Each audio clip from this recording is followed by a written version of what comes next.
आपके पन्नों से थोड़ा बाहर आते हैं। मेरा आज शिवम से भी पहला सवाल यही था। शिवम भाई 47 में जिसको बंटना था, जो होना था वो हो गया, नेहरू जी ने जो किया वो कर लिया। आज का जेनजी आपको जानता है ना, जो 29 में वोट डालने जाएगा, 27 में जाएगा, वो 12 साल आपका शासन देख रहे हैं वो लोग, ठीक है। कहाँ कौन कट रहा है, कौन बट रहा है, जरा बता दीजिए देश में कहाँ कट गए हम, कहाँ बट गए हम। मुझे सबसे पहले तो समाजवादी वाले प्रवक्ता को सुनकर ऐसा लगा कि अभी 2-4 बाहर अंग्रेजों को मार के आ रहे हैं, लोहा लेकर आ रहे हैं। अरे बाहर आ जाओ जिस चीज में थे सबसे पहले तो। लेकिन अब इन्होंने कहा है तो जवाब दे ही देते हैं। बाबा भीमराव अंबेडकर भी क्विट इंडिया मूवमेंट को लेकर जो है बिल्कुल सकते में थे, उसके साथ में नहीं थे। उनका ऐसा मानना था कि जिस तरीके से द्वितीय विश्व युद्ध चल रहा है और अगर एकदम से अंग्रेज यहां से निकलेंगे तो उसके अलग अलग तरह के रेपरकशंस हो सकते हैं। उनकी बहुत सारी फाइंडिंग्स है उस पर। क्या उनको भी देश विरोधी बता दोगे? लेकिन उन्होंने भी संविधान लिखा बाद में और देश के साथ आए। सबने अपने अपने तरीके से इस देश में और देश की आजादी में अपना योगदान दिया है। और रही बात आपकी, तो आपके तो नेता पैदा ही नहीं हुए थे, क्योंकि ये तो समाजवादी वाले हैं। अब आगे आऊंगा, मैं ज्यादा देर वहां रहूंगा नहीं, क्योंकि मुझे लगता है कि हाँ, आपने जेनजी और आज की बात करी और बांटने की बात करी। नहीं, आज योगी जी ने कहा बटे, हाँ। 47 में जो बटना था बट गया, जो कटना था कट गया। आज मुझे बताइए पिछले 12 सालों में कहां कट रहे हैं, कहां बट रहे हैं, उससे पहले कहां कट रहे हैं, क्यों अभी भी हम हर चीज का, अगर कोई नौकरी मांगे, कोई एजुकेशन सिस्टम में रिफॉर्म्स मांगे, कोई हेल्थ सेक्टर में रिफॉर्म्स मांगे, तो हर बार बटेंगे तो कटेंगे के नाम पर ही सब कुछ कर दें। 12 साल में पहली बात तो यह कि इसलिए नहीं कटे क्योंकि केंद्र से लेकर हर जगह भारतीय जनता पार्टी की सरकार है, वरना इनका तो एजेंडा वही होता था हमेशा। लेकिन फिर भी मैं बताता हूं, आपने कहा कि उससे पहले कब बटे और कटे। कश्मीर में बटे इसीलिए कटे, कश्मीर छोड़कर भागना पड़ा भाई। स्थितियां इतनी खराब कर दी वहां पर कि रहने लायक हाल नहीं छोड़ा।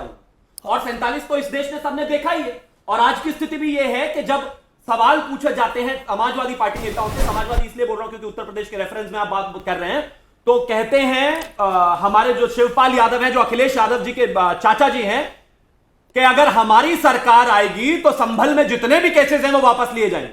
संभल में वो लोग जिन्होंने हिंदुओं पर पत्थरबाजी करी, जिन्होंने पुलिस पर पत्थरबाजी करी, जिन्होंने बम फेंके, वो मुसलमान हैं। इसलिए शिवपाल यादव चाहते हैं कि उनके केसेस वापस लिए जाएंगे। कैसा देश जोड़ रहे हो भाई आप? संविधान के हिसाब से लोग जेल में हैं, संविधान के हिसाब से लोग अंदर हैं, संविधान के हिसाब से लोग पत्थर चला रहे हैं पुलिस वालों पर, और आप उनको लेकर आना चाहते हैं, उन पर से कैसे हटाना चाहते हैं? ये कौन सा संविधान है? ठीक है, मैं आपके पास आऊंगी। आपका माइक में कुछ प्रॉब्लम आ रही है, वो जरा दुरुस्त करा लें, उसके बाद हम आपके पास आ रहे हैं। ठीक है, सबको चर्चा में शामिल कर लूं, आपको भी आऊंगी। सारी मेहनत बेकार। नहीं, आपकी आवाज जा रही थी, लेकिन थोड़ी और बेहतर तरीके से जाए, उसको दुरुस्त कर लेते हैं। मेहनत कभी बेजा नहीं जाती है। हाँ भाई अभिषेक जी, एक बात बताइए। वो झूठ बोल रहे थे ना, तो ऊपर वाले की लाठी में आवाज तो होती। चलिए ठीक है, आप भी मजे ले लीजिए। अभिषेक जी जरा ये बता दीजिए, ये भगवान को माइकों में ढूंढ के घूम रहे हैं, बताओ क्या समाजवादी भगवान हर जगह। अभिषेक, भगवान तो हर जगह है ना। अच्छा, आपको तो मंदिर तक में, सुनो, आपने तो मंदिर में नहीं माना, चंदा ही चुरा लिया। हम तो माइक में भी ढूंढ रहे, आप तो मंदिर में भी नहीं ढूंढा। नहीं, हम तो हर जगह मान रहे हैं, आपने कहा वो मंदिर में भी नहीं है, आपने दिखा दिया।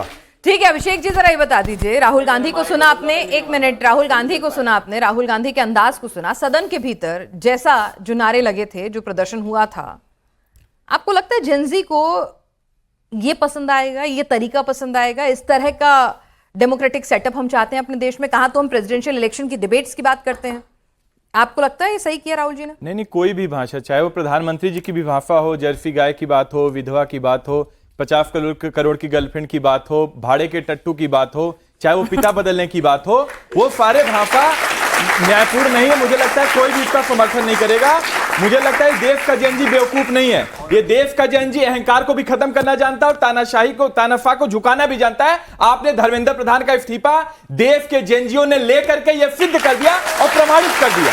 ये देश का जेनजी बहुत समझदार है और देश का जेनजी अपना भविष्य बनाना भी जानता है और अपनी मांग मनवाना भी जानता है। और देश के जेनजी को, जो हमारे युवाओं को, जेनजी को, छात्रों को, जो भी लोग आतंकवादी कहते हैं, गटर की छाप कहते हैं, उग्रवादी कहते हैं, उनके ऊपर बर्बरतापूर्ण तरीके से कार्रवाई करते हैं, पैलेट गन चलाते हैं, AK-47 चलाते हैं, उनका हिसाब भी लेना इस देश का जेनजी जानता है। कल का भी उदाहरण आप देख लीजिए, इन्हीं के एक नेता है, एक बयान दिए, एक बयान के ऊपर जेनजी इकट्ठा हुआ, तुरंत वो बयान वापस लेना पड़ा। ये हमारे जेनजियों की ताकत है। अब ये हिंदुस्तान डरेगा नहीं है, ये हिंदुस्तान इनके आंखों में आंखें डाल करके सवाल भी पूछेगा और अपनी मांग मनवाने का भी कार्य करेगा। और आप योगी जी की बात कर रही थी अभी पिनाक जी, मैं भी देखा, ये वही योगी जी हैं जो पिछले 10 वर्षों से उत्तर प्रदेश में हैं। चंदा चोरी इनके राज में हो गया, चढ़ावा चोरी इनके राज में हो गया, जमीन घोटाला इनके राज में हो गया, उस पर बात नहीं करेंगे। इन्होंने 10 वर्षों में उत्तर प्रदेश की जनता के लिए क्या कार्य किया, उस पर बात नहीं करेंगे।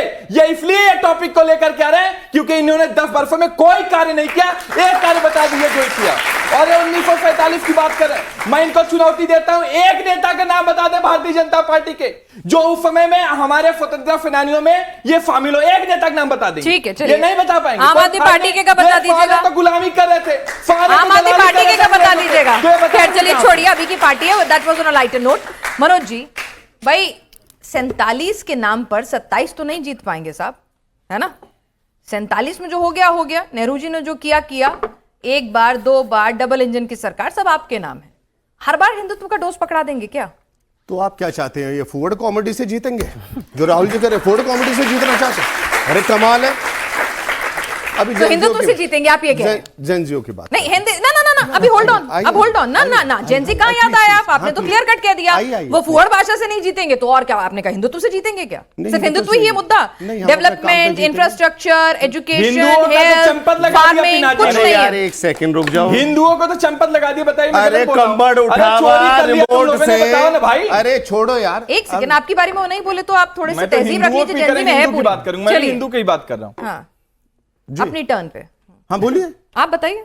निश्चित रूप से विकास के कामों पे जीतेंगे। 12 साल से जिस तरह से देश और प्रदेश सुरक्षित है, सुरक्षा पे जीतेंगे, महिला सम्मान पे जीतेंगे और अपने किए हुए काम पे जीतेंगे। और कैश बेनिफिट पे जीतेंगे? कैश बेनिफिट पे क्या मतलब? जो अभी स्कीम्स की चर्चाएं हो रही हैं, ये तो आरोप प्रत्यारोप विपक्ष लगाते रहते हैं। नहीं, हम तो पूछ रहे हैं भाई। नहीं, आरोप तो अगर इतने काम किए तो काहे जरूरत पड़ गई है सब? नहीं, काहे को फिर तो हम 2 बोतल शराब के लिए भी पूछेंगे। पूछा ना आपने, तो नहीं, फिर सत्ता तो गई ना इनकी 2 बोतल शराब वाले मामले पे, फिर तो आप करोड़ों उसकी रुपए तैयारी कर रहे हैं क्या? पूछेगी जेनजी को सब चीज का पता है। हाँ। अब देखिए, जेनजी कभी ये आदर्श नहीं हो सकते। ये बड़े भगत सिंह जी के फोटो एक इनका नेता लगाता था ना पीछे, बाद में वो कम्बोर्ड भी वो रिमोट से उठाया, कभी उन्होंने तो लगाया नहीं। जेनजियो के जो आदर्श हो सकते हैं, स्वामी विवेकानंद हो सकते हैं, जिन्होंने विश्व पटक पे सांस्कृतिक और आध्यात्मिक से विश्व पटक पे रखा गया, ये हो सकते हैं। भगत सिंह हो सकते हैं जो 23 साल की आयु में जिन्होंने प्राण त्याग दिए।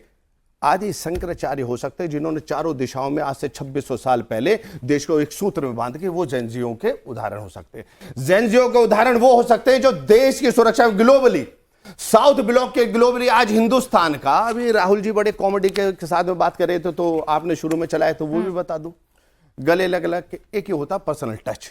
जब राहुल गांधी जी के तो 3-4 प्रधानमंत्री उनके घर में ने, उन्हें नहीं पता कि फॉरेन पॉलिसी क्या होती है।